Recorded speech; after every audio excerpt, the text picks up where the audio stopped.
तो एक अपडेट हमारे पास आया है जिसमें एक कंफर्म्ड किल और 3 टेंटेटिव किल्स का मेरे को पता चल रहा है कि भाई 3 बंदे ठुके हैं। टोटल 4 बंदे ठुके हैं, उनमें से 3 का नाम थोड़ा difficult to find at the moment, but एक कंफर्म्ड मेरे पास अभी डिटेल्स उसकी आ चुकी है।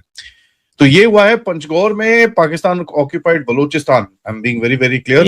हमारा टारगेट है इंडिया, हमारा और कोई टारगेट नहीं होता। सिंपल सी बात है। कई लोगों को शायद कंफ्यूजन होती होगी कि पाकिस्तान का कोई टारगेट है। नो, पाकिस्तान का टारगेट सिर्फ इंडिया। ठीक है ना जी। हमने दोनों तरफ के पड़ोसी जो है अपने नाराज कर रखे हैं। ये देखिए, ट्रेड बंद करने से फायदा तो नहीं होता, नुकसान ही होता है। और हमारे जैसी जो स्ट्रगलिंग इकोनॉमी है उसके लिए तो बहुत जरूरी है कि ज्यादा से ज्यादा ट्रेड करें।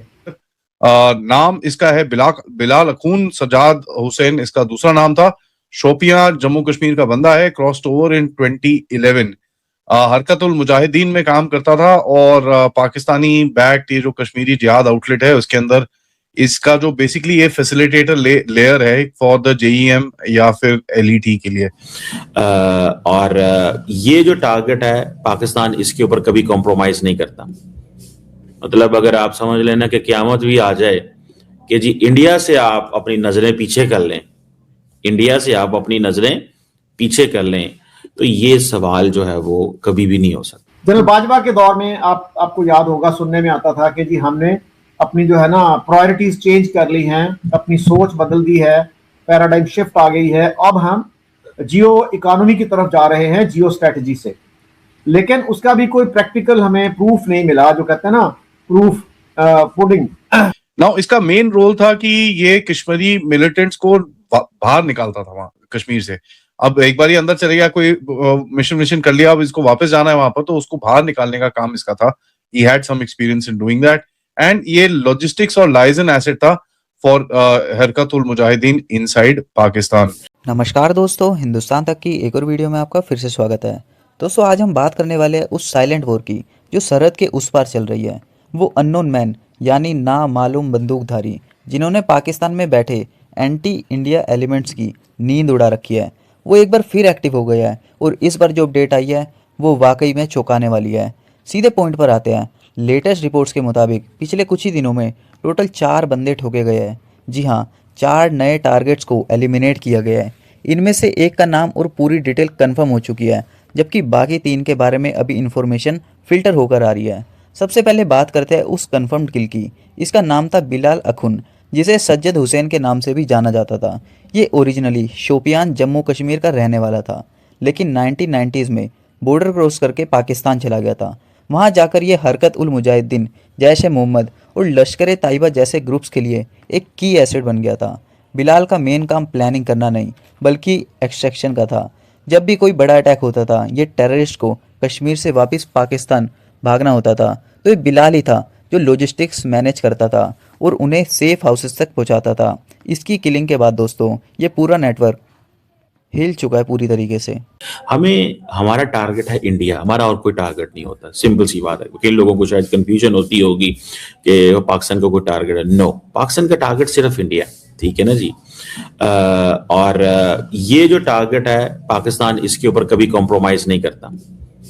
मतलब अगर आप समझ लेना कि क़यामत भी आ जाए कि जी इंडिया से आप अपनी नजरें पीछे कर लें, इंडिया से आप अपनी नजरें पीछे कर लें, तो ये सवाल जो है वो कभी भी नहीं हो सकता। पाकिस्तान का ध्यान इंडिया की तरफ है कि इंडिया कर क्या रहा है। सो हम अपना ऑलरेडी एस्टैब्लिश्ड मिलिट्री हार्डवेयर बेचेंगे और नया मिलिट्री हार्डवेयर जो कि कटिंग एज हार्डवेयर होगा वो खरीदेंगे। अब और हमें क्या फायदा हुआ है? Thanks to prime minister Modi. तो एक अपडेट हमारे पास आया है जिसमें एक कंफर्म्ड किल और 3 टेंटेटिव किल्स का मेरे को पता चल रहा है कि भाई 3 बंदे ठुके हैं। टोटल 4 बंदे ठुके हैं, उनमें से 3 का नाम थोड़ा difficult to find at the moment, but एक कंफर्म्ड मेरे पास अभी डिटेल्स उसकी आ चुकी है। तो ये हुआ है पंचगौर में, Pakistan occupied Balochistan. I am being very very clear. नाम इसका है बिलाल अखून सजाद हुसैन, इसका दूसरा नाम था। शोपियां जम्मू कश्मीर का बंदा है, क्रॉस्ड ओवर इन 2011। हरकतुल मुजाहिदीन में काम करता था और पाकिस्तानी बैक्ड ये जो कश्मीरी जिहाद आउटलेट है उसके अंदर इसका जो बेसिकली ये फैसिलिटेटर लेयर है फॉर द जेईएम या फिर एलईटी के लिए, लश्कर तैयबा या जैश ए मोहम्मद के लिए। नाउ इसका मेन रोल था कि ये कश्मीरी मिलिटेंट्स को बाहर निकालता था वहां कश्मीर से। अब एक बार ये अंदर चले गया, कोई मिशन कर लिया, अब इसको वापस जाना है वहां पर, तो उसको बाहर निकालने का काम इसका था। He had some experience in doing that, and ये लॉजिस्टिक्स और लाइजन एसेट था फॉर हरकतुल मुजाहिदीन इनसाइड पाकिस्तान। काफी दूर रहता था from the Indian border, but whenever his requirement were there, ये अपने आप वहां पर ट्रैवल करके he was able to actually do what he was supposed to do. एक क्वाइट एसेट, ठीक है। इसका क्यों नाम पे आया है अभी तक मेरे को समझ में नहीं आया, because this has to connect with one of the networks जिसको तोड़ने की कोशिश की जा रही है।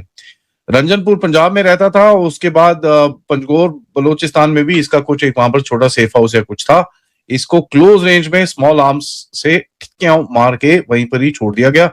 As a matter of fact इसकी बॉडी करीब 24 घंटे तक उस जगह में पड़ी रही बिफोर पीपल रियलाइज्ड कि ये बंदा तो किसी ने ठोक दिया है। Now why did he matter? एक फीडर है, कन्वेयर लेयर है, यू नो, एंड 2010 से लेकर 2019-20 तक this guy was heavily active, but इसका एट्रीब्यूशन किसी एक पर्टिकुलर अटैक, किसी एक पर्टिकुलर टेररिस्ट के साथ मेरे को नहीं मिला है, बट इसका एक्सट्रैक्शन एजेंट मतलब he is not in the planning layer of it, he is in the removal layer of it. कि जब मोटा अटैक होता है उसके बाद ये लोग भागने की कोशिश करते हैं, तो 1 or 2 obviously are getting out from here, and ये यहाँ से इनको बाहर निकालने की पूरा इनका प्लान रहता है। नाउ इसका यू नो एक और बंदा था करी अबिदुर रहमान करके, लश्कर तैयबा का, वो उसका भी ये काम था। उसको आई थिंक 2-3 महीने पहले हमने या जिसने मर्जी भी अननोन गनमैन ने साफ किया है।